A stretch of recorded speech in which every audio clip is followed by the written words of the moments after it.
তাহলে আসো, আজকে আমরা তাহলে আলোচনা করব পল্লব রাজবংশের ইতিহাস। পল্লব যে পল্লব রাজবংশ ছিল, এটা ছিল দক্ষিণ ভারতের একটা রাজবংশ। ঠিক আছে, দক্ষিণ ভারতের একটা রাজবংশ। দেখো, ঠিক এই যে জায়গাটা, দক্ষিণ ভারতের যে নিচের অংশটা, অর্থাৎ এই যে অংশ, এই জায়গাটাতে, এই অংশটাতে কিন্তু ইয়ে করা হচ্ছে। ঠিক আছে,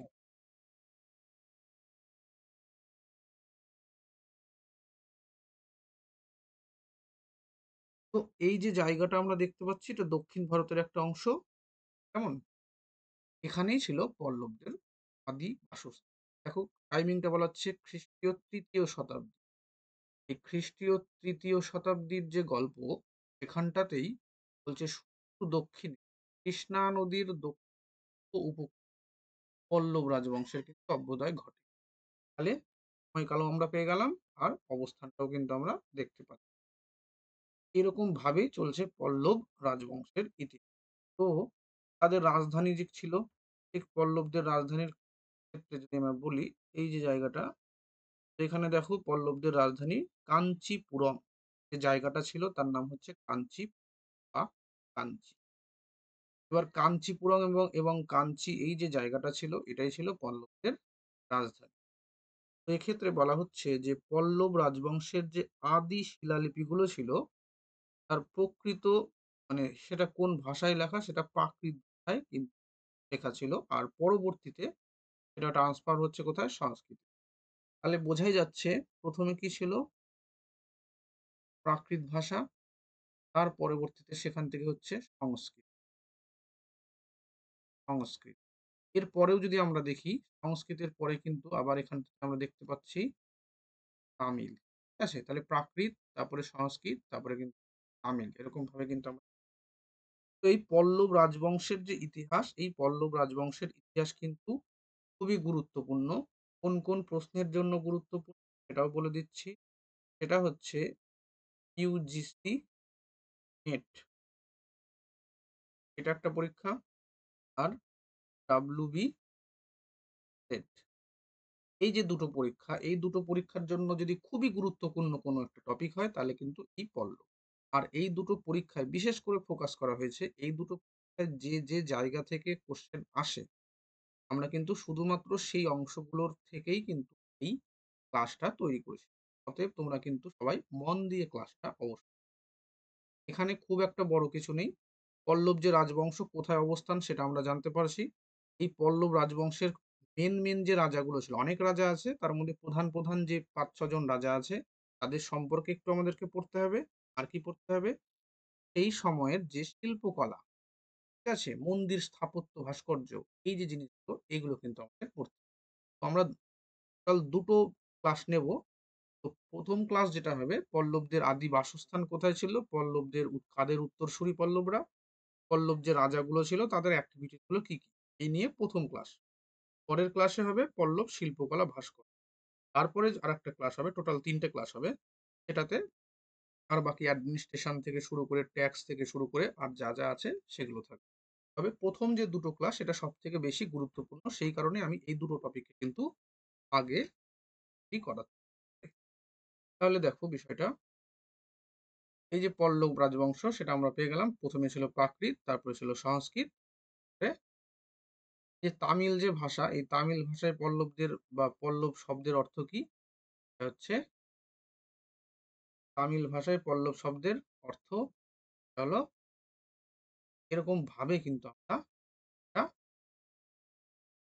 এবার যেটা আমরা আলোচনা করব, যে পল্লবদের যে অরিজিন সেটা কি, অর্থাৎ পল্লব যে রাজারা ছিলেন, দক্ষিণ ভারতে ছিলেন সেটা আমরা দেখতে পাচ্ছি, কিন্তু পল্লব রাজারা কোথায়, তাদের মানে কে কে পল্লব, কোন কোন জায়গা থেকে পল্লবদের উৎপত্তি, তো সেই উৎপত্তি সম্পর্কে বিভিন্ন ঐতিহাসিকের মধ্যে বিভিন্ন মতামত রয়েছে।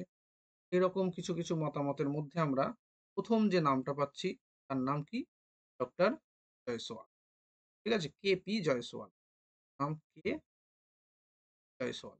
এই কেপি জয়সওয়াল কি বলছেন, যে পল্লবগণ ছিলেন পাকাটকদের শাখা, অর্থাৎ এটি উত্তর ভারতীয়।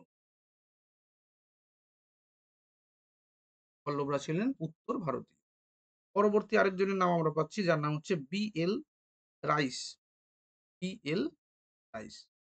বি.এল. রাইস কি বলছে যে পল্লবগণ এরা পল্লব, দেখো বানানটা হয়ে লয়, ঠিক আছে? পল্লব যেটাকে আমরা পার্থিয়ান বলে থাকি। এই পার্থিয়ানদের বংশোদ্ভূত। এটা কে বলছে? এটা বলছে বি.এল. রাইস। এই পার্থিয়ান আবার কারা? তাদের যদি আমরা বংশ পরিচয় জানতে যাই তাহলে দেখবে এই যে ভারতবর্ষের যে ম্যাপ এরকম এখানে দেখাই। ভারতবর্ষের এরকম যে ম্যাপ আমরা দেখি, এই যে অংশটা উত্তর-পশ্চিম সীমান্ত দিয়ে বাইরে থেকে বহিরাগতরা প্রবেশ করেছিল সেটা নক্ষত্র, পার্থিয়ান, ঠিক আছে? আলেকজান্ডার, গ্রিক, পারসিক সবাই। তো তাদের মধ্যে একজন ছিল মানে একটা গোষ্ঠী ছিল তারা পল্লব। এই পল্লবরাই পরবর্তীতে দক্ষিণ ভারতে চলে আসছে। দক্ষিণ ভারতে এসে কিন্তু রাজ্য স্থাপন করেছে। তো সেটাই বলছে এল রাইস। ওকে? তো এই যে মতামত এটা আবার ফাদার হেরাস কিন্তু এই মতবাদের সমর্থক। ফাদার হেরাসের নাম তোমরা শুনেছ। লিপি কিন্তু উৎকীর্ণ বিদ্যার সাথে তার নামটা কিন্তু সবসময় সম্পর্কিত। কেমন?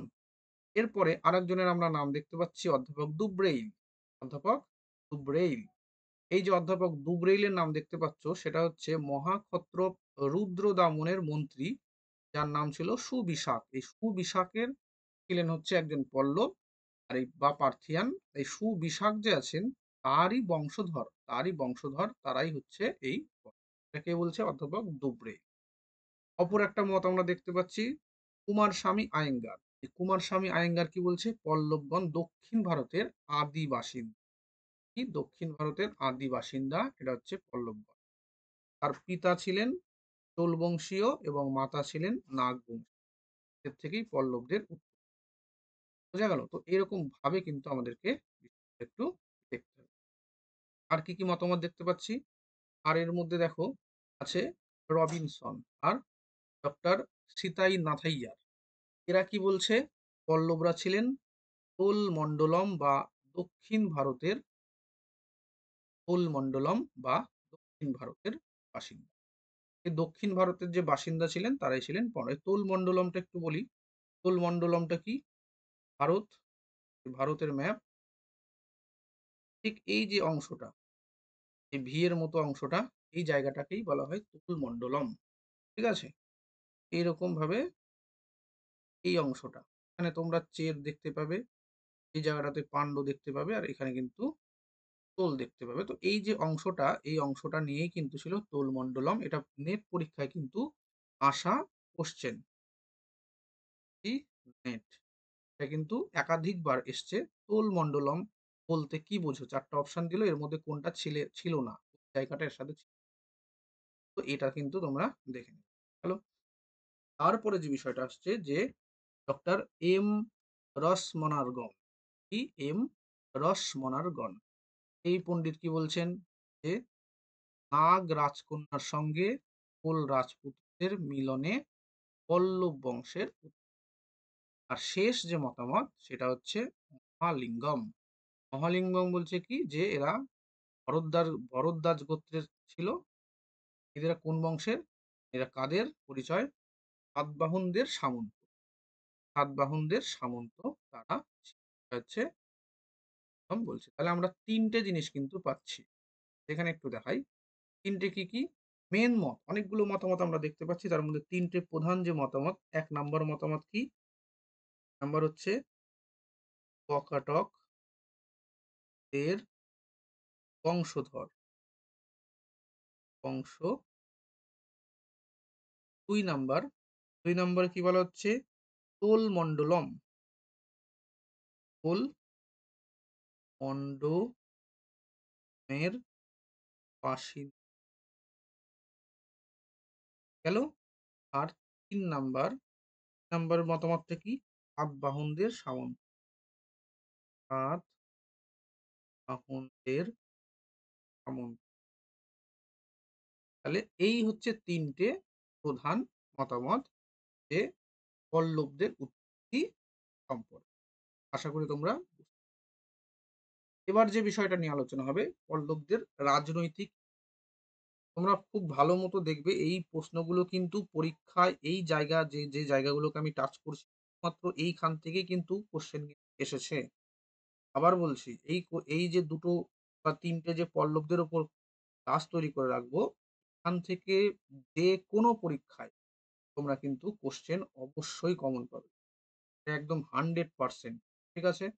তো যাই হোক, আমরা কি চলে আসি এবার যে এই যে পল্লবদের ক্ষেত্রে কি বলা হচ্ছে? ইতিহাসের ৩ টা পর্বর কথা আলোচনা করা হচ্ছে। ১ আদি পল্লব, টাইমিং হচ্ছে ২৫০ থেকে ৩৫০। এই আদি পল্লব যারা ছিলেন তারা কোন ভাষায় ব্যবহার হতো? প্রাকৃত ব্যবহার করত। তারপরে আছে পরবর্তী পল্লব। এরা টাইমিংটা কি ৩৫০ থেকে ৫৭৫ খ্রিস্টাব্দ।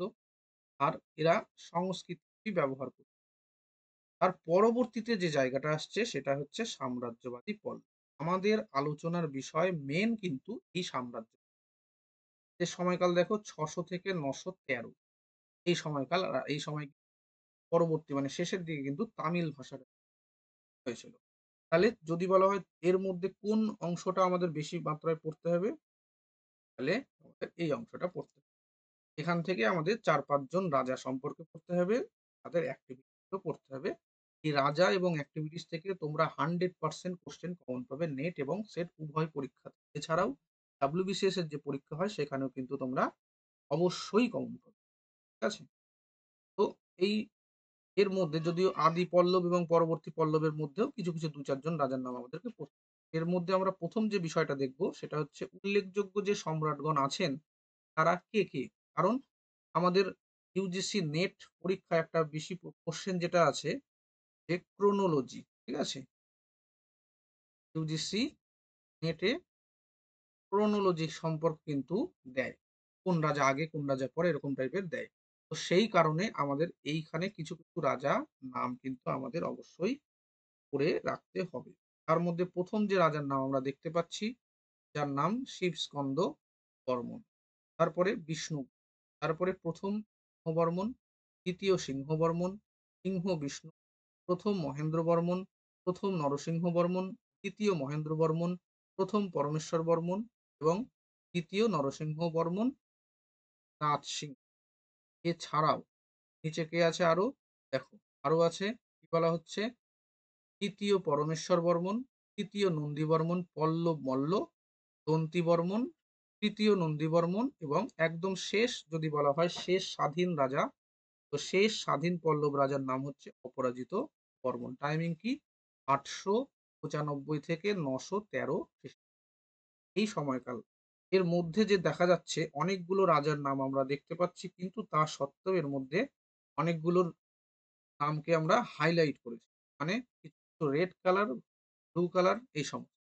তো এই যে রাজাগুলোর নামগুলো আমরা হাইলাইট করেছি তোমরা শুধুমাত্র ওই সমস্ত রাজাদের অ্যাক্টিভিটি সম্পর্কেই ভালো মতো পড়বে তাহলেই তোমরা কমন পেয়ে যাবে।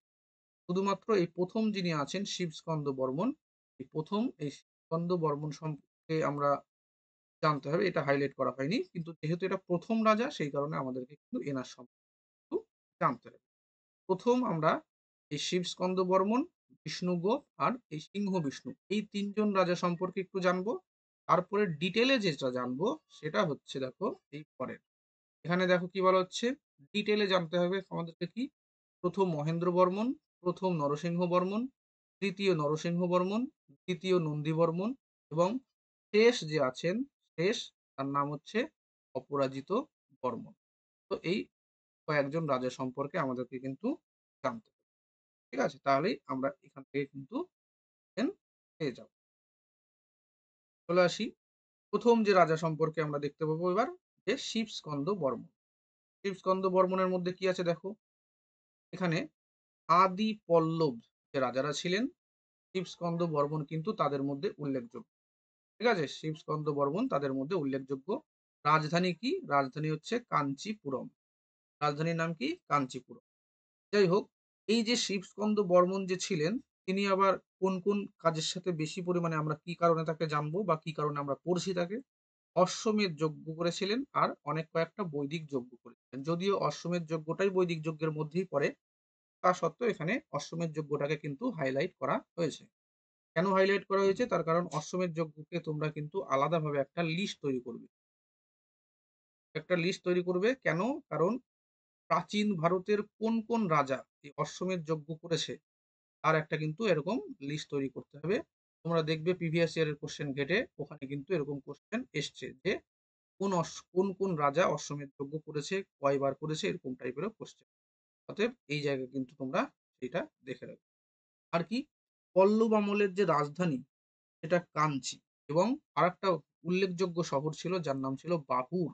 তাহলে কাঞ্চি এবং বাহুর এই যে দুটো জায়গা, এই দুটো জায়গা সংস্কৃত সাহিত্যের কিন্তু পীঠস্থান ছিল। এই জায়গা দুটোতে সংস্কৃত সাহিত্য যেমন আমরা নালন্দার কথা বলি, তো ঠিক ওই তারপরে ভারতবর্ষের প্রাচীন যদি ইউনিভার্সিটির কথা বলা হয় তাহলে তক্ষশিলার কথা বলি। তাহলে ওই রকম ভাবে কিন্তু আমরা দক্ষিণ ভারতের কিন্তু কাঞ্চি আমরা পড়ব।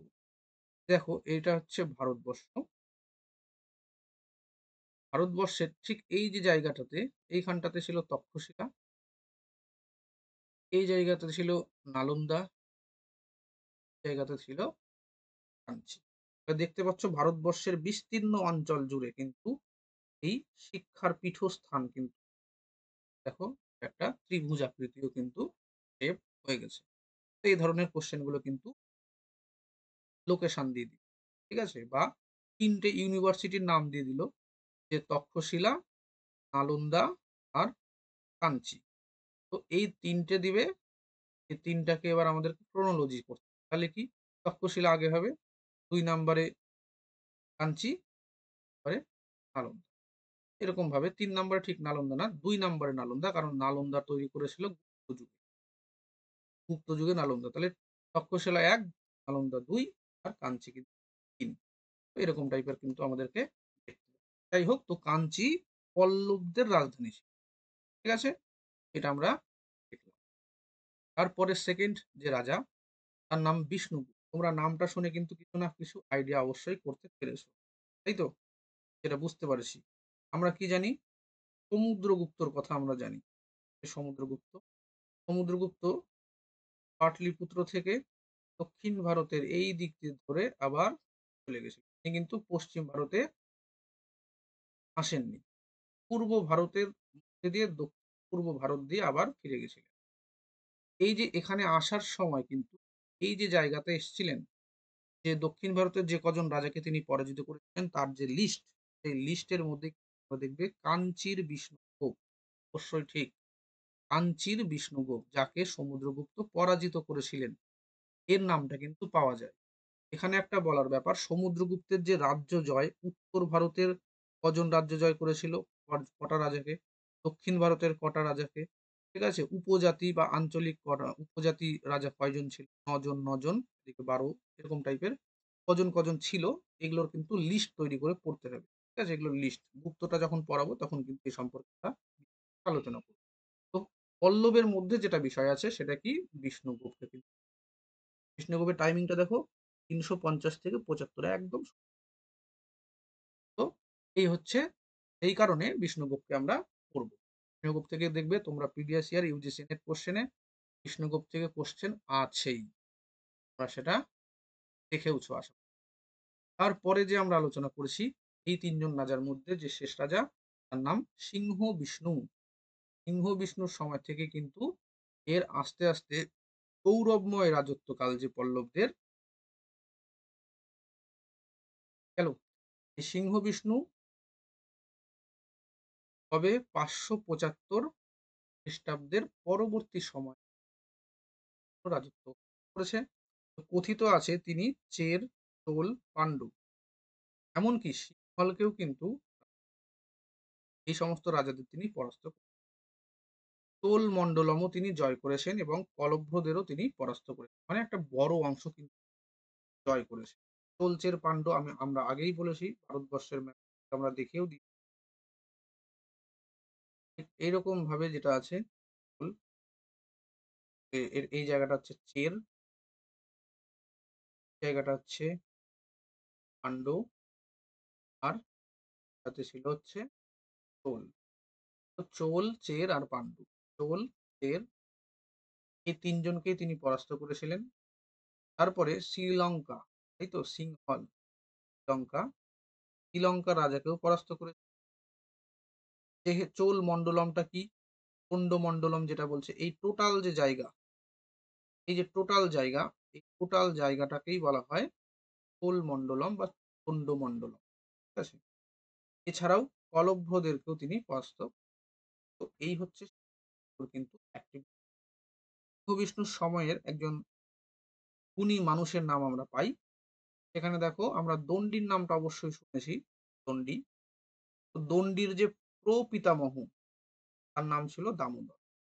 এই দণ্ডির প্রপিতামহ যে দামোদর, তিনি কিন্তু সিংহ বিষ্ণুর আনুকূল্য লাভ করেছেন। গেল। আর কি? কিরাতার্জুনীয়ম, এর লেখকের নাম তোমরা জানো, ভারবী। ভারবীর কিরাতার্জুনীয়ম। ভারবী কিন্তু এই সিংহ বিষ্ণুর লেখক ছিলেন। অর্থাৎ সিংহ বিষ্ণুর সমসাময়িক দুজন ব্যক্তির নাম যদি বলা হয়, তাহলে একজন হচ্ছে দামোদর, দামোদরের পরিচয়, তিনি দণ্ডির প্রপিতামহ। আর আরবি, আরবির লেখা গ্রন্থ কিরাতার্জুনীয়।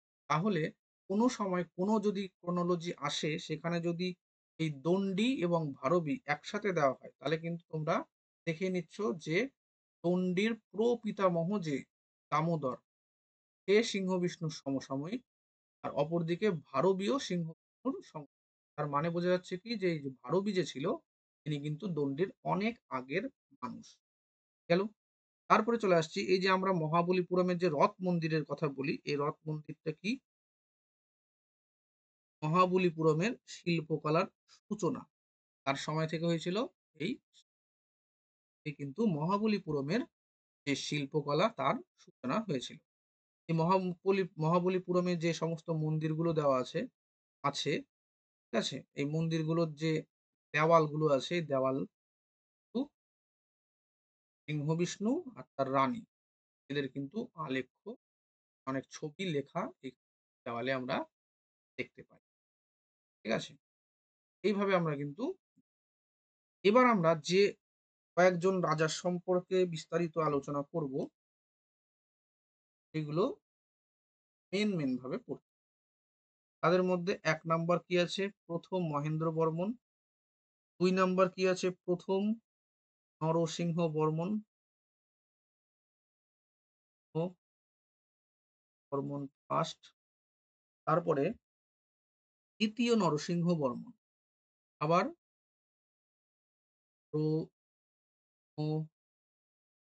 বর্মন, তাহলে মহেন্দ্র বর্মন, নরসিংহ বর্মন ফার্স্ট, নরসিংহ বর্মন সেকেন্ড। তারপরে কি করব? দ্বিতীয় নরসিংহ বর্মন, তারপরে তৃতীয় নন্দী বর্মন। তাহলে চলে আসি বর্মন, তার সম্পর্কে পড়ব। তারপর আর কি পড়ব?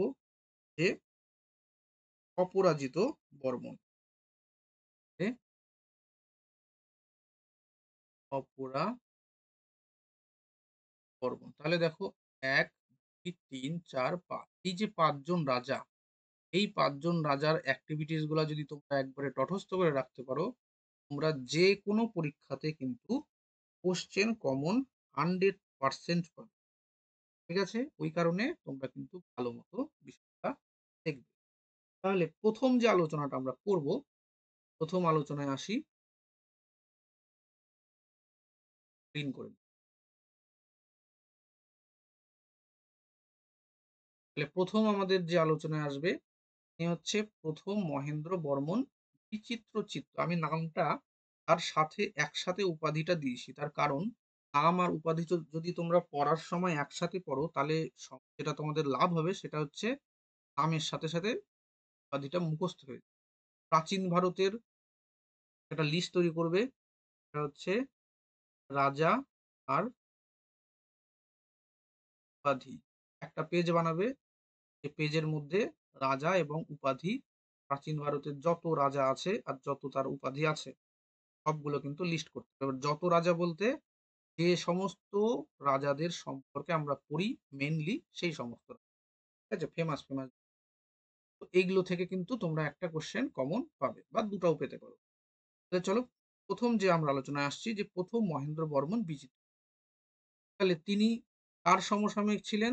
তার সময়ের উল্লেখযোগ্য উত্তর ভারতে হর্ষবর্ধন আর দাক্ষিণাত্যে ২য় পুলকেশী। আমরা কিন্তু ভালো মতোই জানি হর্ষবর্ধনের সাথে ২য় পুলকেশীর যুদ্ধ হয়েছিল, যেই যুদ্ধে হর্ষবর্ধন পরাজিত হয়েছিল। ২য় পুলকেশী কিন্তু জয়লাভ করেছিল। তাই তো? নর্মদার যুদ্ধ। যাই হোক, এবার এখানে দেখা যাচ্ছে এই পল্লবরা কিন্তু আবার এই ২য় পুলকেশীকে কিন্তু হত্যা করে। যাই হোক, এই ১ম মহেন্দ্র বর্মন যে আছেন তার চিরশত্রু ছিল হচ্ছে এই ২য় পুলকেশী। ২য় পুলকেশী কোথাকার লোক? চালুক্য। চালুক্য রাজ ২য় পুলকেশী। তাই তো? তাহলে চালুক্য কোথাকার? তাঞ্জোরের চোল আর বেঙ্গির চালুক্য। বেঙ্গি। এখানে বেঙ্গি আর বাতাবি দুটো চালুক্য ছিল। তো ইনি ছিলেন হচ্ছে বাতাবির চালুক্য। যাই হোক, ১ম মহেন্দ্র বর্মনের চিরশত্রু ছিলেন ২য় পুলকেশী। এই সময় থেকে চালুক্য আর পল্লব প্রতিদ্বন্দ্বিতা আরম্ভ হয়। তাহলে এখানে একটা কোশ্চেন আমরা পাচ্ছি কি, যে চালুক্যদের সাথে পল্লবদের প্রতিদ্বন্দ্বিতা শুরুটা হচ্ছে কবে থেকে? তাহলে সেটা হচ্ছে ১ম মহেন্দ্র বর্মনের থেকে শুরু। আর অপরদিকে কে আছেন? নাকি দ্বিতীয় পুলকেশীর সভাকবির নাম কি? রবিকীর্তি। কোন প্রশস্তি? আইহোল প্রশস্তি। আইহোল প্রশস্তি থেকে কি জানা যাচ্ছে? যে এই বেদ ব্যাস, ঠিক আছে, এর সমতুল্য বলে নিজেকে কিন্তু এই রবিকীর্তি। যাই হোক, আর এইখানেই কিন্তু ওই হর্ষবর্ধনকে যে পরাজিত করেছিল সেই সম্পর্কে কিন্তু, যাই হোক, এদের মধ্যে একটা যুদ্ধ হয়েছিল, সেটা হচ্ছে পালাল্লুর যুদ্ধ। এই যুদ্ধ হয়েছিল, এই যুদ্ধে কিন্তু আবার ১ম মহেন্দ্র বর্মন পরাজিত হয়েছিল। এটা কিন্তু মনে রাখবে যে ১ম মহেন্দ্র বর্মন কিন্তু প্রথমে অনেকগুলো যুদ্ধ করেছিল, অনেকটাতে জিতেও ছিল, কিন্তু এই যে পালাল্লুর যে যুদ্ধ, এই যুদ্ধে কিন্তু পরাজিত হয়েছিল। গেল। আর ১ম মহেন্দ্র বর্মন আবার চিত্রকলা, নৃত্য, সঙ্গীত এগুলাতে খুব গুণী একটা ব্যক্তি ছিলেন। এগুলোতে তার ঝোঁক ছিল, তার কিছু গুণও ছিল। এই কারণে এই সমস্ত গুণের জন্য তার একটা উপাধি ছিল, যার নাম বিচিত্র চিত্ত। যদি বলা হয় বিচিত্র চিত্ত উপাধিটা কার, তাহলে সেটা কি হবে? ১ম মহেন্দ্র বর্মন। কেন? তার কারণ চিত্রকলা, নৃত্য এবং সঙ্গীতে তার অগাধ পাণ্ডিত্যের জন্য কিন্তু তার উপাধি ছিল বিচিত্র চিত্ত। গেল। তারপরে যেটা আসবে, যে পুদুকোট্টাই একটা রাজ্য আছে, একটা জায়গা আরকি। এই পুদুকোট্টাইয়ে সঙ্গীত সম্পর্কে একটা লিপি পাওয়া গেছে। এই লিপিটাতে কিন্তু এই ১ম মহেন্দ্র বর্মনের কিন্তু আ এই জিনিসটাও তোমরা চিত্র, চিত্র, চিত্র এর উপাধিটাও কিন্তু দেখতে পাবে।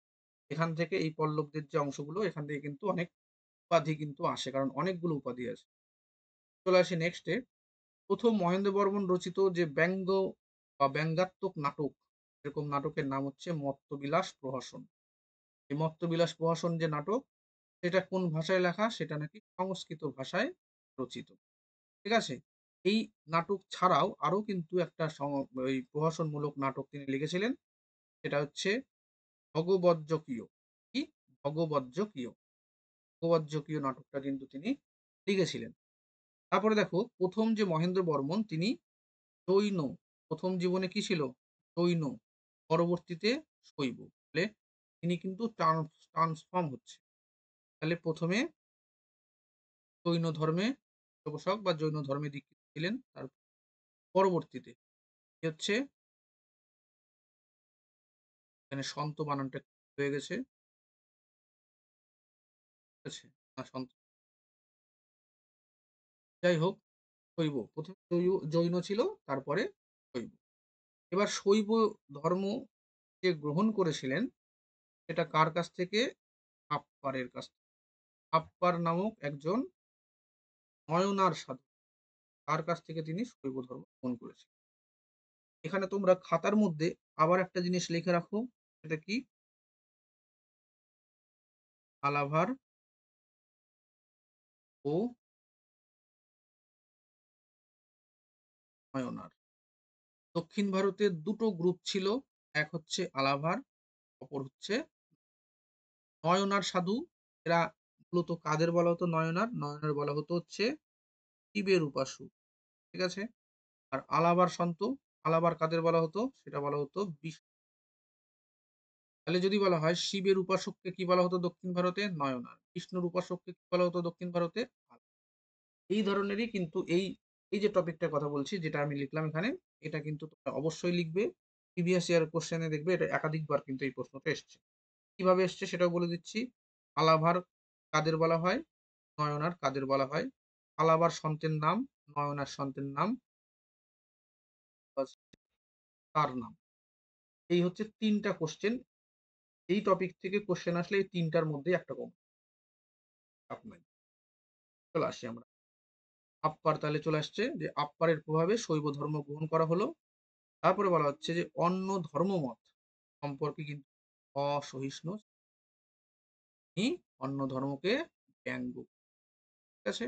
তাহলে ১ম যে মহেন্দ্র বর্মণ ছিলেন তিনি কিন্তু অন্য ধর্ম প্রতি অসহিষ্ণু ছিলেন আর তিনি অন্য ধর্ম কিন্তু ব্যঙ্গ। ঠিক আছে? এই যে প্রহসন, এই যে ব্যঙ্গ করা এই বিষয়টাই যে লেখা সেটাই কিন্তু ঠিক আছে? প্রহসন কথার অর্থ কি? ব্যঙ্গাত্মক রচনা। আমরা আধুনিক যুগে পড়েছি নকশা, তাই তো? নকশা জাতীয় লেখা, হুতুম প্যাঁচার নকশা। এটা কি? ব্যঙ্গাত্মক রচনা। তারপরে ছবির ক্ষেত্রে আমরা দেখেছি কি? গগনেন্দ্রনাথ ঠাকুরের ব্যঙ্গাত্মক ছবি। ঠিক একই রকমভাবে প্রাচীন যুগেও যে ব্যঙ্গাত্মক রচনাগুলো সেটাকে বলা হতো প্রহসন। ঠিক আছে? সেটা ব্যঙ্গাত্মক রচনা। তাদেরকে বা কোন, কোন ধর্ম এখানে বলা হচ্ছে যে অন্য ধর্ম সম্পর্কে অসহিষ্ণু। এখানে কাপালিক, পশুপত, বৌদ্ধ এই যে ধর্মগুলো ছিল এই ধর্মগুলো সম্পর্কে তিনি ব্যঙ্গ করতেন। কি বলতেন? এরা হচ্ছে করাপ্টেড বা করাপশন এ ভর্তি। তো এই ছিল তার বক্তব্য। ঠিক আছে? তো এক্ষেত্রে ১ম যে মহেন্দ্র বর্মণ সেই ১ম মহেন্দ্র বর্মণের সময় কিন্তু শৈব ধর্মের কিন্তু আ এ নেক্সট দেখো কি বলা হচ্ছে যে ১ম মহেন্দ্র বর্মণ বহু মন্দির নির্মাণ করেছিলেন। সেইজন্য তাকে চৈত্যকারী বলা হচ্ছে। তাহলে এখানে কিন্তু অনেকগুলো উপাধি আমরা পেয়ে গেলাম। কি, কি পাচ্ছি? ১ম মহেন্দ্র বর্মণের উপাধি ১ নাম্বার বিচিত্র চিত্ত, ২ নাম্বার চলে আসছে যে বিচিত্র চিত্ত, তারপরে চলে আসছে এদিকে চৈত্যকারী। এই উপাধি কিন্তু পেয়ে আ তাহলে চৈত্যকারী এবং বিচিত্র এই উপাধি কিন্তু আমরা গেল। এবার ১ম মহেন্দ্র বর্মণের আমলে তক্ষণ শিল্পের অভূতপূর্ব বিকাশ ঘটেছে। তক্ষণ শিল্প বিষয়টা কি? তক্ষণ, তক্ষণ মানে কারুকার্য করা।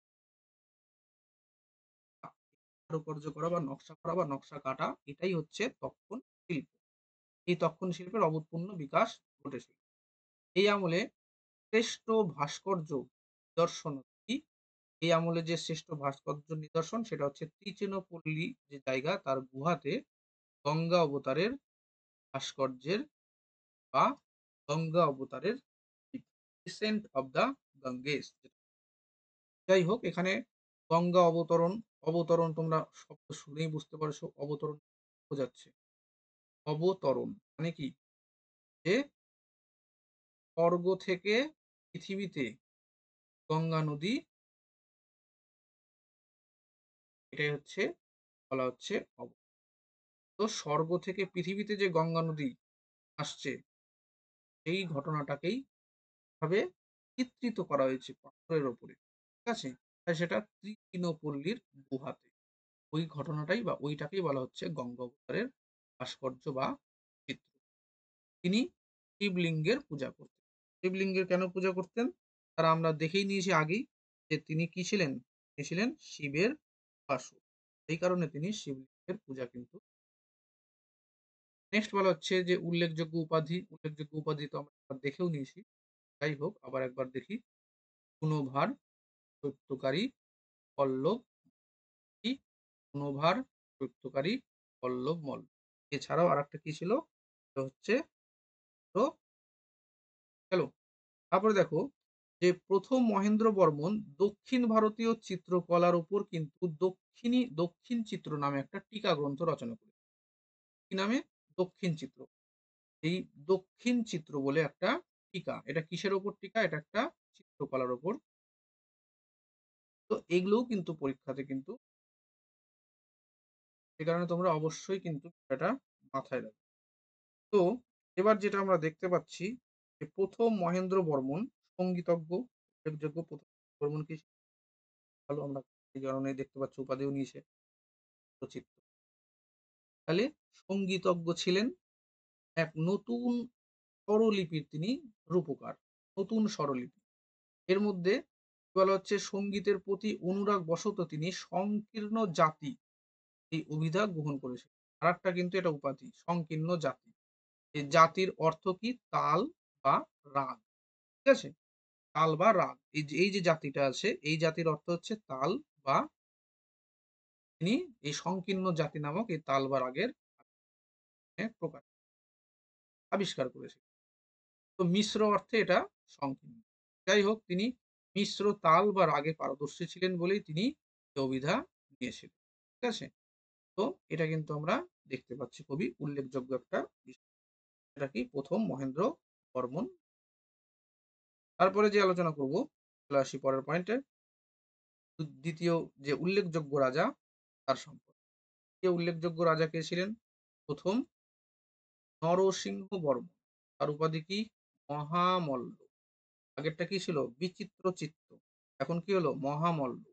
এই মেন যে উপাধি, একটা রাজার অনেক উপাধি থাকে। তো মেন যে উপাধি যেটা পরীক্ষায় বেশি, বেশি আসে, সেই উপাধিগুলোকেই কিন্তু আমি নামের পাশে ডাইরেক্ট হেডিং এর মধ্যে বসিয়ে দিই। যেন মনে থাকে। ১ম নরসিংহ বর্মন মহামল্ল। গেল? তারপর ১ম মহেন্দ্র বর্মন বিচিত্রচিত্ত। তো এরকম দুটো অবশ্যই তোমরা মনে রাখবে। তাহলে এখানে কি বলছে যে পিতা মহেন্দ্র বর্মনের মৃত্যুর পর ১ম নরসিংহ বর্মন ৬৩০ থেকে ৬৮ খ্রিস্টাব্দে পল্লব সিংহাসন। ভালো কথা।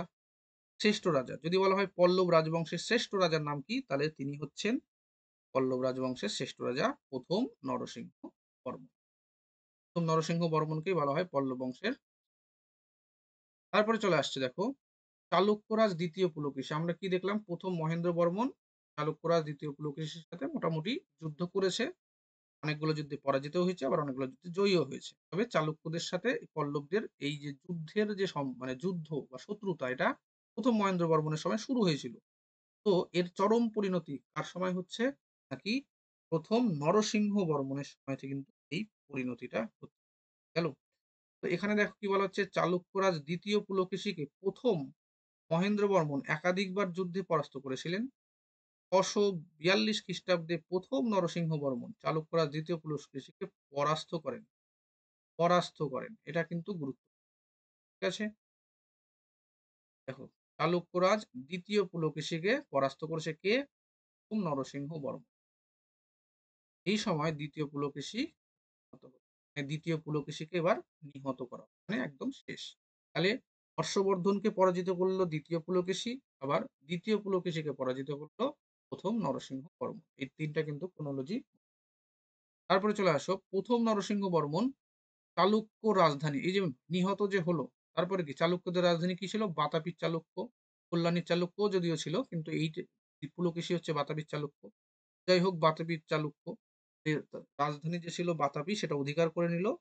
এই জায়গাটাকে আগুন দিয়ে পুড়িয়ে দেওয়া হলো, মানে পুরো বাতাপিটাকে পুড়িয়ে দেওয়া হয়েছিল। ঠিক আছে? এই যে রাজধানীটা, তো পুড়িয়ে দেওয়ার পর তিনি যে উপাধি নিচ্ছে সেটা হচ্ছে বাতাপি।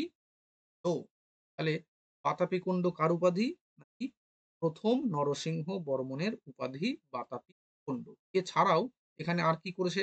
দেখো বাতাপি কুণ্ড উপাধি নিল, বাতাপিতে একটা জয় স্তম্ভ স্থাপন করলো, তিনি যে জয় লাভ করেছেন তার একটা প্রমাণ। আর সেখানে একটা লিপিও প্রতিস্থাপন করা হচ্ছে যেটাকে বলা হচ্ছে বাতাপি লিপি।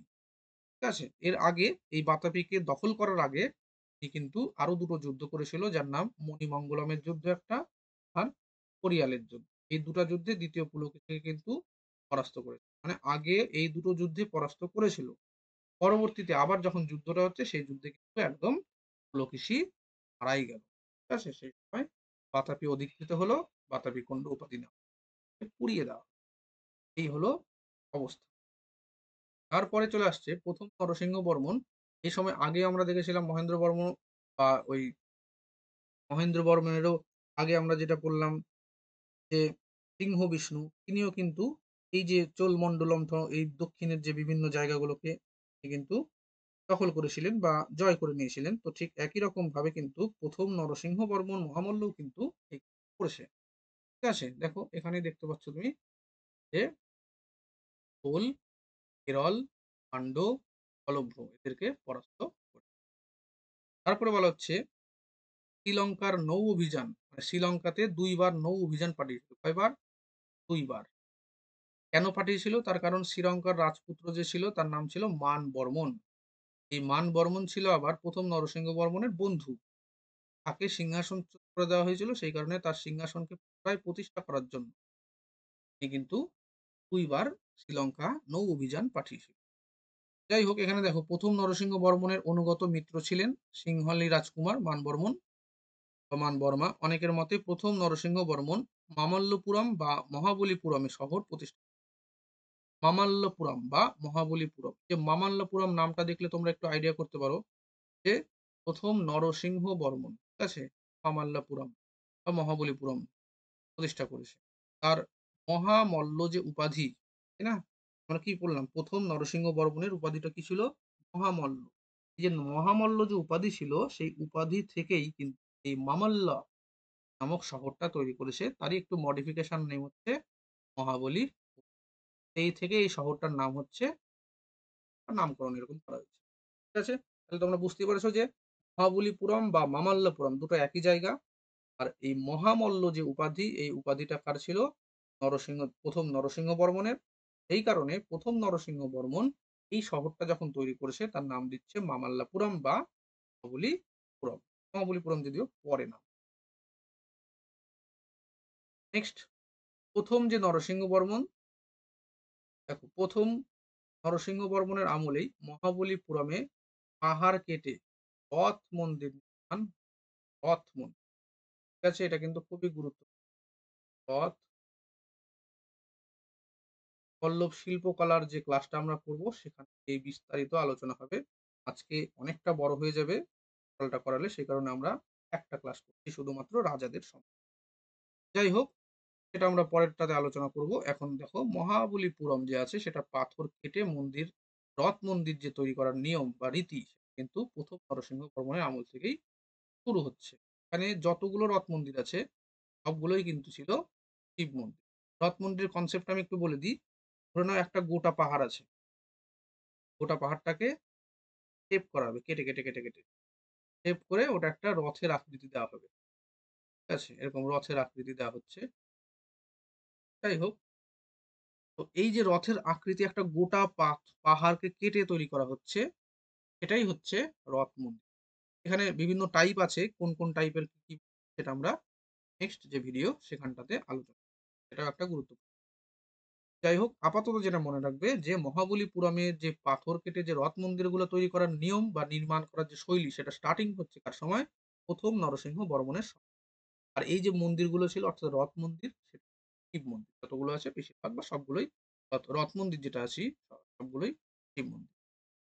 তারপরে বলা হচ্ছে যে ১ম নরসিংহ বর্মনের আমলেই কিন্তু মামল্লপুরম বা মহাবলীপুরম বিখ্যাত পল্লব বন্দর রূপেও কিন্তু গড়ে ওঠে। তোমরা খুব ভালো মতোই জানবে পল্লবদের আমরা ম্যাপে যখন দেখতে পাচ্ছি যে এইরকম জায়গাতে কিন্তু বন্দর, ঠিক আছে? যেহেতু মহাবলীপুরমটা ছিল তো সেই কারণে যেহেতু এটা তীরে অবস্থিত সেই কারণে এটা কিন্তু একটা বন্দর। তো এই কারণে দেখা যাচ্ছে পল্লব বন্দরেও কিন্তু মহাবলীপুরম কিন্তু গড়ে উঠেছে। নেক্সট চলে আসছি ৬৪০ খ্রিস্টাব্দে ১ম নরসিংহ বর্মনের রাজত্বকালে চৈনিক পর্যটক কে? Hiuen Tsang. চৈনিক পর্যটকের নাম কি? Hiuen Tsang. তিনি কাঞ্চিতে এসেছিল। তাহলে এই হিউয়েন সাং কোন সময় কাঞ্চিতে আসে? ৬৪০ খ্রিস্টাব্দ। সেই সময় রাজা কে ছিল? পল্লব রাজা বা কাঞ্চির রাজা ১ম নরসিংহ বর্মন। এটা কিন্তু খুব গুরুত্বপূর্ণ। সমস্ত ইনফরমেশন গুলোকে দিয়ে কিন্তু ক্লাসটা তৈরি করা হয়েছে। দেখবে তোমরা এই টপিক থেকে যা পরীক্ষায় প্রশ্ন এসছে সমস্তটা এই একটা টপিকই পাবে। এই টপিকটা তোমরা যদি ভালো মতো ২-৩ টা যে ভিডিও আমাদের চ্যানেলে আসবে এগুলো যদি দেখো ৩ টে, তাহলে এখান থেকে যেকোনো পরীক্ষায় ইউপিএসসি থেকে শুরু করে একদম যত পরীক্ষা হয় প্রত্যেকটা পরীক্ষা, এটা স্টেটের হতে পারে, সেন্ট্রালের হতে পারে বা আদার স্টেটের হতে পারে। প্রত্যেকটাতে কিন্তু 100%। যাই হোক, তার যে গ্রন্থে, তার মানে তার যে গ্রন্থ সেখানটাতে তুন্ডমণ্ডলম সম্পর্কে কিন্তু বর্ণনা পাওয়া যায়। তার মানে হিউয়েন সাং এর যে গ্রন্থ সেখান থেকে। ঠিক আছে? হিউয়েন সাং এর গ্রন্থের নাম কি? শিইউকি। এখান থেকে কিন্তু পাওয়া যাচ্ছে। তাহলে হিউয়েন সাং কার সময় এসেছিল? হর্ষবর্ধন। তাহলে আমরা কি দেখলাম যে হর্ষবর্ধনের সাথে দ্বিতীয় চালুক্যরাজ, দ্বিতীয় পুলকেশীর যুদ্ধ হচ্ছে, আবার দ্বিতীয় পুলকেশীর সাথে প্রথম নরসিংহ বর্মনের যুদ্ধ হচ্ছে। তো এরকম একটা ব্যাপার। তাহলে টাইমটা সমসাময়িক। তো সেখানেই হিউয়েন সাং। হিউয়েন সাং এর লেখা গ্রন্থে দেখা যাচ্ছে তিনি কাঞ্চিতে এসেছিলেন।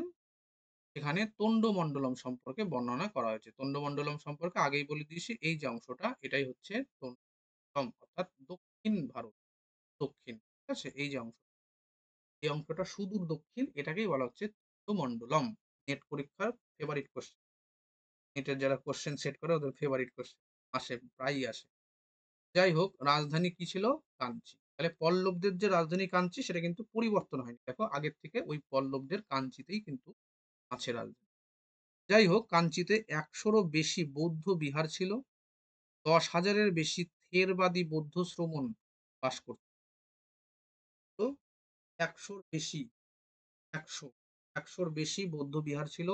আর ১০,০০০-এরও বেশি থেরবাদী বৌদ্ধ, থেরবাদ, মহাসংঘিকাবাদ, ঠিক আছে, শ্রাবস্তিবাদ, এই ধরনের যে ভাগগুলো আছে ওটা আমরা পেলে যখন বৌদ্ধ ধর্ম ক্লাসগুলো করাবো তার মধ্যে আলোচনা করব।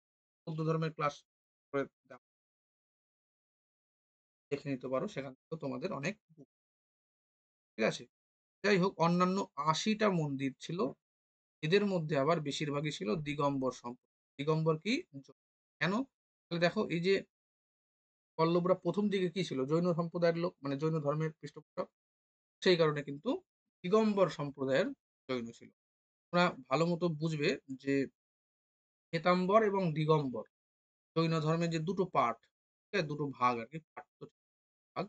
তার মধ্যে উত্তর ভারতে যে ছিল জৈনদের গোষ্ঠীটা, তারা, সেই কারণে বলা হচ্ছে শ্বেতাম্বর। আর তারপরে যেটা আছে সেটা হচ্ছে দিগম্বর। এরকম ভাবে আমরা দেখতে পাই শ্বেতাম্বর এবং দিগম্বর কিন্তু ছিল। বোঝা গেল? তারপরে চলে আসছে কি? আচ্ছা, এখানে দেখো বৌদ্ধ পণ্ডিত ধর্মপাল কিন্তু কাঞ্চিরই লোক ছিলেন। এটা একটা বিষয়। তারপরে আসছে নরসিংহ বর্মনের পরবর্তীকালে দ্বিতীয় যে মহেন্দ্র বর্মন, তার ২ বছর রাজত্ব করেছিল।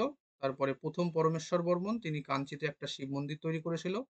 তিনিও অশ্বমেধ যজ্ঞ করেছিল। এটা কিন্তু খুবই গুরুত্ব। তারপরে চলে আসছে দেখো চালুক্য লেখগুলিতে, কি আছে চালুক্য লেখগুলিতে? প্রথম পরমেশ্বর বর্মনের, চালুক্যরাজ প্রথম বিক্রমাদিত্যের পল্লব রাজ্য আক্রমণ করার ঘটনা এবং জয়ী হয়েছিল সেটাও আছে। প্রথম পরমেশ্বর বর্মন গঙ্গাদের বিরুদ্ধেও যুদ্ধ করেছিল, যেটা বিলন্দরের যুদ্ধ বলা হচ্ছে। তো এরকম প্রথম পরমেশ্বর বর্মন, এই যে অংশটা আছে এটা একটু মোটামুটি ভাবে দেখলেই হবে। পল্লব রাজা প্রথম বিক্রমাদিত্যকে পেরুবালান্নলুরের যুদ্ধে পরাস্ত করেছিলেন এবং পাণ্ডবদের বিরুদ্ধে নীলবেলির যুদ্ধে ও তিনি পরাস্ত হয়েছিলেন। এই যে অংশটা এটা মোটামুটি ভাবে একটু দেখলেই কিন্তু হয়ে যাবে। তারপরে আমরা মেন আরেকজনের নাম বা আরেকজন সম্পর্কে যেটা পড়বো সেটা হচ্ছে দ্বিতীয় নরসিংহ বর্মন রাজসিংহ। এটা গুরুত্বপূর্ণ। ঠিক আছে? তিনি দ্বিতীয় নরসিংহ বর্মন, মতান্তরে তুমি বলা হচ্ছে ৬৯৫ থেকে ৭১২, আর পরে সেই ৭১২ বলছে ৭২২ বা ৭১৮ বলা হচ্ছে। পল্লব সিংহাসনে বসেছিলেন, তিনি উপাধি নিয়েছিলেন রাজসিংহ। এই যে চৈনিক যে উপাদান, সেখান থেকে জানা যাচ্ছে যে চীনা সম্রাট কাই উন বলে একজন রাজা ছিলেন, তার কাছে দূত পাঠিয়েছিলেন। কেন? তার কারণ আরব এবং তিব্বতীয়দের বিরুদ্ধে যুদ্ধের জন্য সাহায্য চেয়ে দ্বিতীয় নরসিংহ বর্মন কিন্তু চীনা সম্রাটের কাছে সাহায্য চেয়েছিলেন। উপাধি কি ছিল? রাজসিংহ। তাহলে কোন পল্লব সম্রাট চীনাদের কাছে দূত পাঠিয়েছিলেন রাজ্যের হাত বাড়িয়ে দেওয়ার জন্য? কাইউন। তা পরীক্ষায় এসেছে অলরেডি। নেক্সট চলে আসো, এখানে বলা হচ্ছে কি যে দ্বিতীয় নরসিংহ বর্মন সঙ্গীত শাস্ত্র ও অস্ত্রবিদ্যার অধিকারী ছিলেন। তিনি কবি প্রবোধ উপাধি নিয়েছিলেন। আবার দেখো, প্রত্যেকটা রাজার কিন্তু উপাধিগুলো কিন্তু তোমরা একটা এক্সট্রা করে লিস্ট তৈরি করবে। ঠিক আছে? আর দ্বিতীয় নরসিংহ বর্মনের আমলে সংস্কৃত গদ্যের শ্রেষ্ঠ রূপকার হচ্ছে দণ্ডিন। তার রাজসভা অলঙ্কৃত করেন দণ্ডী। তো দণ্ডী আমরা আগে পড়েছিলাম দণ্ডির দাদুর কথা, এখন দণ্ডী চলে আসছে। ঠিক আছে? যাই হোক, দণ্ডী রচনা করেছিলেন ১০ কুমার চরিত আর কাব্য। তারপরে এখানে এটা ভুল হয়ে গেছে চালুক্যরা। এবং চালুক্যরা চালুক্য রাজ, ঠিক আছে? চালুক্য রাজা, কি বলা হচ্ছে? চালুক্যরাজ দ্বিতীয় বিক্রমাদিত্যের সাথে দ্বিতীয় নরসিংহ বর্মন রাজসিংহের যুদ্ধ হয়েছিল। চালুক্যরাজ দ্বিতীয় বিক্রমাদিত্য যে ছিল তার সাথে দ্বিতীয় নরসিংহ বর্মন রাজসিংহ তার যুদ্ধ হয়েছিল। তিনি ছিলেন শিবের উপাসক। এই দ্বিতীয় যে নরসিংহ বর্মন তিনি শিবের উপাসক ছিলেন। তার কিছু কিছু উপাধি আমরা দেখতে পাচ্ছি: সংগ্রাম রায়, রণজয়, ধনসুর, কবি প্রবোধ। তিনি কি বলছে? শিব মন্দির নির্মাণ করেছিলেন, তার রাজধানী ছিল কাঞ্চি। আর বন্দরের মধ্যে মামাল্লাপুরম, ওই একই মহাবলীপুরম। যাই হোক, দ্বিতীয় নরসিংহ বর্মনের আমলে কিন্তু পল্লব স্থাপত্যের শ্রেষ্ঠ নিদর্শন কি? কাঞ্চির কৈলাসনাথ মন্দির। যদি বলা হয় পল্লব স্থাপত্যের শ্রেষ্ঠ নিদর্শন কি? কাঞ্চির কৈলাসনাথ মন্দির। তিনি 58টি কক্ষ আছে এখানটা। এখানে অগ্রহার দান করা হয়েছিল। অগ্রহার সম্পর্কে তোমাদের আশা করি জানা আছে। অগ্রহার মানে নিষ্কর জমি দান করা, যেগুলো মন্দিরকে দেওয়া হতো। এরকম মন্দিরকে কিন্তু অগ্রহার দান করা হয়েছিল কাঞ্চির কৈলাসনাথ মন্দির। দ্বিতীয় নরসিংহ বর্মনের পর তার পর দ্বিতীয় পরমেশ্বর বর্মন, দ্বিতীয় নন্দী বর্মন কিন্তু ছিলেন। এই মহাবলীপুরমের আদি বরাহ একটা গুহা আছে। আদি বরাহ যে গুহা, এটা দ্বিতীয় পরমেশ্বর বর্মনের আমলে খোদিত হয়েছিল। দক্ষিণারগড় জেলার তিরুবেদী, ঠিক আছে, তিরুবদিগই গ্রাম, সেখানে বীরটানেশ্বরের মন্দির তৈরি করা হয়। এরপরে আরেকজন যে উল্লেখযোগ্য রাজার সম্পর্কে আমাদেরকে পড়তে হবে, তিনি হচ্ছেন দ্বিতীয় নন্দী বর্মন। নন্দী বর্মনের ক্ষেত্রে কি বলা হচ্ছে দেখো, উত্তরাধিকারী ছিলেন না এখানে। দ্বিতীয় নন্দী বর্মন পল্লব সিংহাসনের প্রত্যক্ষ উত্তরাধিকারী ছিলেন না। তার সিংহাসন লাভের বিরুদ্ধে প্রতিদ্বন্দ্বী ছিলেন কে? পল্লব চিত্রমায়া। মানে একদিকে চিত্রমায়া আর একদিকে হচ্ছে দ্বিতীয় নন্দী বর্মন, এই দুজনের মধ্যে ঝামেলা। এবার কে সিংহাসন পাবে? তো এই যে দ্বিতীয় নন্দী বর্মন, একে সাহায্য করেছিল কে? দন্তি দুর্গ, ঠিক আছে। আর চিত্রমায়াকে সাহায্য করেছিল চালুক্যরা। এখানে পরেরটি আমরা পাবো। দেখো, দ্বিতীয় নন্দী বর্মন 730 খ্রিস্টাব্দে প্রধান নাগরিকদের দ্বারা উত্তরাধিকার নির্বাচিত হয়েছিলেন। চালুক্যরাজ দ্বিতীয় বিক্রমাদিত্য যে আছেন, তিনি কি করেছেন? চালুক্যরাজ দ্বিতীয় বিক্রমাদিত্য তিনি কাঞ্চি আক্রমণ করে চিত্রমায়াকে পল্লব সিংহাসন প্রতিষ্ঠিত করেন। তারপরে নন্দী বর্মন রাষ্ট্রকূটরাজ দন্তি দুর্গের কাছে আশ্রয় গ্রহণ করেন। আর নন্দী বর্মন পরাস্ত হয়েছিল, ঠিক আছে। কেন পরাস্ত হয়েছিল? তার কারণ চিত্রমায়াকে হেল্প করেছিল কে? এই দ্বিতীয় বিক্রমাদিত্য। চালুক্যরাজ দ্বিতীয় বিক্রমাদিত্য চিত্রমায়াকে হেল্প করেছিল, নন্দী বর্মন পরাজিত হয়েছিল। ও কোথায় আশ্রয় নিয়েছিল? রাষ্ট্রকূটরাজ দন্তি দুর্গের কাছে। দন্তি দুর্গ তার নিজের মেয়ের সাথে তার বিয়ে দেওয়া হয়। তার মেয়ের নাম ছিল রেবা। পরবর্তীতে তাদের যে সন্তান হয়েছিলেন তার হচ্ছে দন্তি বর্মন, মানে তার দাদুর নাম কি, মায়ের বাবার নাম দন্তি বর্মন, তিনি রেবার পুত্র ছিলেন। তো যাই হোক, এখানে বলা হচ্ছে দেখো, উদয়েন্দিরম পট্ট। উদয়েন্দিরম পট্ট থেকে জানা যায় যে দ্বিতীয় নন্দী বর্মনের সেনাপতি ছিলেন উদয়চন্দ্র। এই যুদ্ধে চিত্রমায়াকে কিন্তু হত্যা করলেও দ্বিতীয় নন্দী বর্মন পল্লব সিংহাসন ফিরে পান। এই উদয়চন্দ্রের কিন্তু একটা গুরুত্বপূর্ণ রোল কিন্তু এখানে আমরা দেখতে পাই। কেন? উদয়চন্দ্র ছিলেন হচ্ছে সেনাপতি। এই সেনাপতিও কিন্তু যেমন দন্তি দুর্গ গুরুত্বপূর্ণ, তেমনি উদয়চন্দ্র গুরুত্বপূর্ণ, ঠিক আছে। যাই হোক, দ্বিতীয় নন্দী বর্মনের সিংহাসনের ক্ষেত্রে এই দুজন ব্যক্তি খুবই গুরুত্বপূর্ণ ছিলেন। দ্বিতীয় নন্দী বর্মনের সময় থেকে কিন্তু পল্লব শিলালিপি এগুলা তামিল ভাষায় রচিত হওয়া শুরু হয়। দ্বিতীয় নন্দী বর্মনের সময় কাঞ্চিপুরমের যে বৈকুণ্ঠ পেরুমল মন্দির, মুক্তেশ্বর মন্দির, মাতঙ্গেশ্বর মন্দির, এই মন্দিরগুলো কিন্তু নির্মাণ করা হয়েছিল। তারপরে যেটা আছে, দ্বিতীয় নন্দী বর্মনের সময় আরেকটা আরো যে কাজগুলো হয়েছিল সেগুলোর মধ্যে কাঞ্চিপুরমের বৈকুণ্ঠ পেরুমল, মুক্তেশ্বর, আচ্ছা এটা তো বলে দিলাম। এখানে বলা হচ্ছে বৈকুণ্ঠ পেরুমল মন্দিরের যে গাত্রে মানে গায়ে পল্লব রাজবংশের গোটা ইতিহাস রচনা আছে। যদি বলা হয় যে কোন জায়গা থেকে আমরা পল্লব রাজবংশের গোটা ইতিহাস জানতে পারবো, সেটা হচ্ছে বৈকুণ্ঠ পেরুমল যে মন্দির তার গাত্র থেকে জানতে পারবো। তিনি ছিলেন একজন বৈষ্ণব। এত এর আগে যতজন দেখলাম সেটা কি সবাই কিন্তু শৈব, এখন সেটা বৈষ্ণব দেখতে পাচ্ছি। কি? দ্বিতীয় নন্দীবর, তিনি বৈষ্ণব সন্ত, অর্থাৎ নয়ন আলাবার যে সন্ত, বৈষ্ণব সন্ত, তার একজন নাম তিরুমঙ্গলয়। এই তিরুমঙ্গলয়ের কাছ থেকে কিন্তু দ্বিতীয় নন্দী বর্মন দীক্ষা নিয়েছিলেন, তিনি তার সমসাময়িক ছিলেন। তারপরে চলে আসছে কি পল্লবরাজ তৃতীয় নন্দী বর্মনের পৃষ্ঠপোষকতা। তাড়াতাড়ি শেষ করতে, পেরুবেন্দবান, তৃতীয় নন্দীবর্মন কীর্তিকলাপ অবলম্বনে 'নন্দীক্কলম্বকম' নামক একটা কাব্য রচনা করেছিলেন। আচ্ছা, আমি খুবই দুঃখিত যে আমাকে এটাকে এখন শেষ করতে হচ্ছে আপাতত। এই অপরাজিত বর্মন যে আছে, এই অপরাজিত বর্মন ছিলেন একদম শেষ রাজা।